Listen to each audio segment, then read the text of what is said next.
What is up mga bossing? May bago na namang nilabas pala si Zontes na Maxi Scoot 125 or ZT125.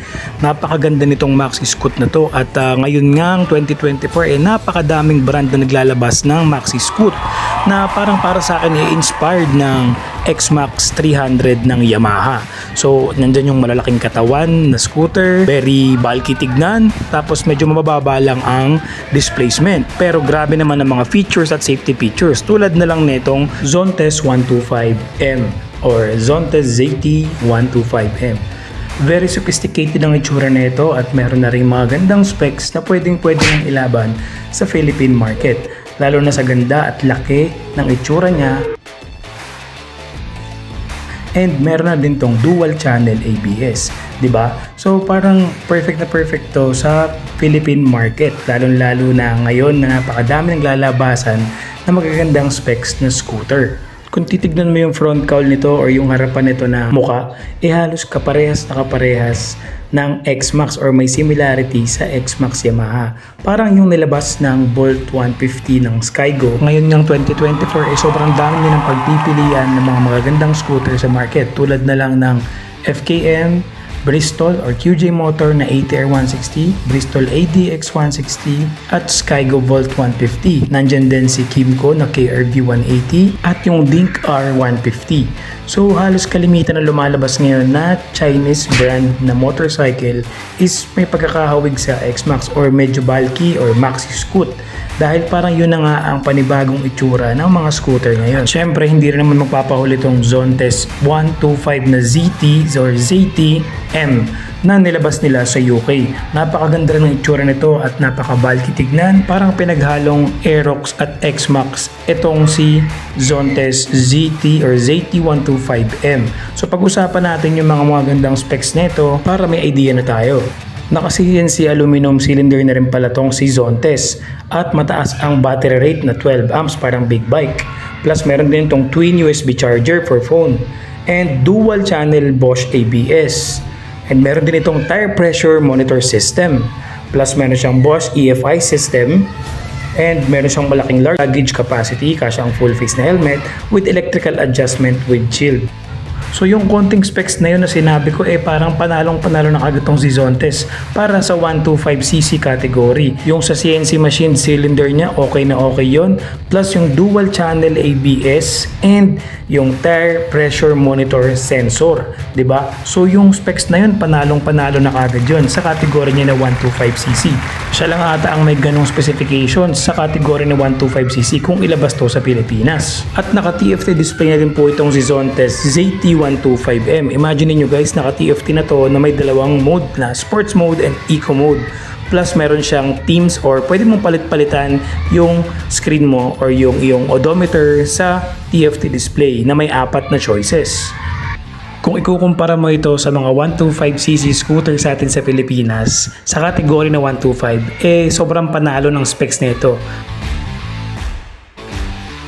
Tire pressure monitor sensor, tapos meron siyang dual twin fast charger or phone charger na may 18 watts kada outlet.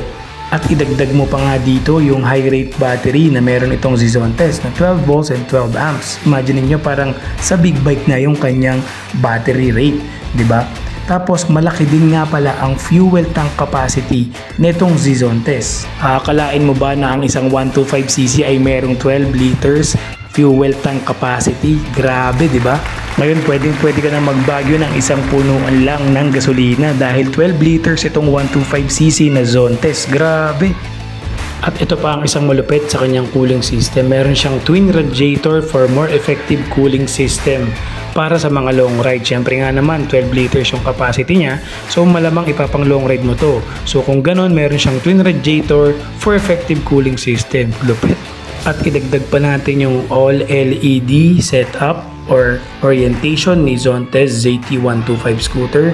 So all LED na po ang mga ilaw nito, plus yung kanyang malupit na electric adjustable windscreen. 'Di ba? Pang Maxi Scoot talaga, electric na yung pag-a-adjust mo ng windscreen. Meron din itong generation or Gen 2.5 smart keyless control system na may anti-theft protection na at 1.5 meter na lock activation range. Grabe! Waterproof din ang key fob nito na may high frequency antenna para sa magandang connection. And also may built-in chipset din ng remote nito para pag nalobat ka pwede mo pa rin ma-unlock ang Zontes ZT125 mo. Ngayon pagdating naman sa cylinder, kaya para naka-cast CNC aluminum na itong si Zontes is para ma-improve ang heat dissipation o to enhance the performance and durability ng kanyang makina dahil nga 125 ito pero may 12 liter fuel tank capacity at ready na to sa long ride mo. Mataas din ang kanyang compression ratio.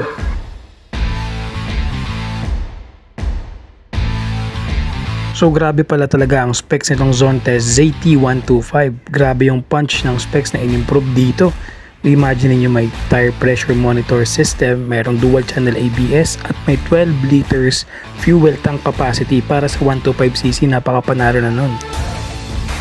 Ngayon, kung lalabas man sa Pilipinas ito, grabe, I'm pretty sure bibili talaga ako nito dahil sa 12 liters fuel tank capacity, dual channel ABS and tire pressure monitor system plus yung CNC aluminum cylinder niya. Diba? Sobrang ganda ng specs nito para sa 125cc and yung fuel tank capacity ang pinakamaganda rito plus yung 12 amps battery rate. Diba? So, goods na goods tong Zontes na ZT125. Ang price nito is naglalaro sa 215,000 sa UK. So kapag kinonvert mo yun is nasa 215,000 pesos sa Pilipinas. So bakit kaya sobrang mahal? 125 lang naman.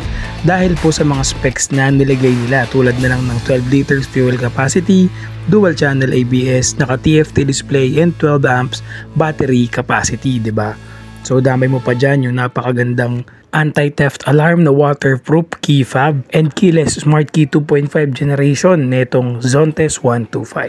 So ang tanong, meron na kaya sa Pilipinas neto or magkakaroon kaya sa Pilipinas netong Zontes 125M or ZT125M?